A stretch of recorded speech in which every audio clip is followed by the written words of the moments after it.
সরকার বা বোর্ডের নির্দেশনায় নয়, দলীয় সিদ্ধান্তে মহসিন নাকভির হাত থেকে ট্রফি নিতে অস্বীকৃতি জানিয়েছে সূর্যকুমার যাদবের দল। তবে ক্রিকেট মাঠে রাজনীতির আক্রোশের ইতি টানার আহ্বান ভারতের বিশ্বকাপ জয়ী অধিনায়ক কপিল দেবের। অন্যদিকে খেলার মাঠে যুদ্ধ টেনে আনায় ভারত প্রধানমন্ত্রী নরেন্দ্র মোদীর সমালোচনায় শাহিদ আফ্রিদি।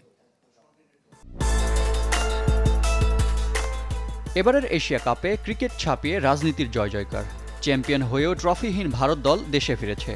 ভারত অধিনায়কের পাকিস্তান আর পাকিস্তানি সভাপতি বিদ্বেষ আলোচনায়। তবে সব জল্পনা কল্পনার অবসান ঘটিয়ে অবস্থান স্পষ্ট করেছেন টিম ইন্ডিয়া অধিনায়ক সূর্যকুমার যাদব। মহসিন নাকভির কাছ থেকে ট্রফি না নেয়ার ব্যাখ্যা দিয়েছেন ভারতীয় গণমাধ্যমে। একটা ব্যাপার স্পষ্ট জানাতে চাই, বিসিসিআই বা সরকারের কেউ আমাদের ট্রফি নিতে নিষেধ করেনি। এটা একান্তই আমাদের দলীয় সিদ্ধান্ত। আগের কোনো ভারত দল বা অধিনায়ক এমন অখেলোয়াড় সুলভ আচরণ কবে কোথায় করেছে তা নিয়ে হতে পারে গবেষণা। সাবেকরা তাই এমন অবস্থানের বিপক্ষে। অচল অবস্থার অবসান চান তাদের অনেকেই। ভারতের প্রথম বিশ্বকাপ জয়ী অধিনায়ক কপিল দেবের প্রশ্ন, হাত না মেলানো, ট্রফি না নেয়ার মতো রাজনৈতিক বৈরিতা কতদিন বয়ে বেড়াবে ক্রিকেট? আমি শুধু একটা কথা বলতে চাই, তোমাদের এবং পুরো মিডিয়ার দায়িত্ব কেবল খেলার দিকে মনোযোগী হওয়া, রাজনীতির দিকে খেয়াল না করা ভালো।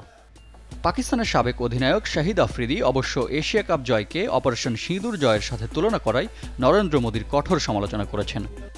এখানেই আসল পার্থক্য। আমরা খাঁটি স্পোর্টসম্যানশিপ মেনে খেলেছি, যুদ্ধকে টানতে চাইনি। আর যুদ্ধের কথাই যদি বলতে হয় তাহলে পুরো দুনিয়া জানে এখানে আমরা 7-0-তে এগিয়ে।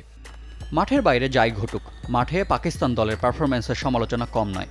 শিরোপা হাতছাড়া হওয়ার পেছনে অধিনায়ক ও কোচের দায় দেখছেন শোয়েব আখতার।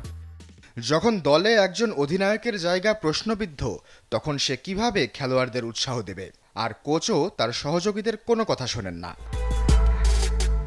শোয়েবের মতোই অনেক সাবেকদের কাঠগড়ায় পাকিস্তান দল। রিফাত হোসেন, চ্যানেল 24।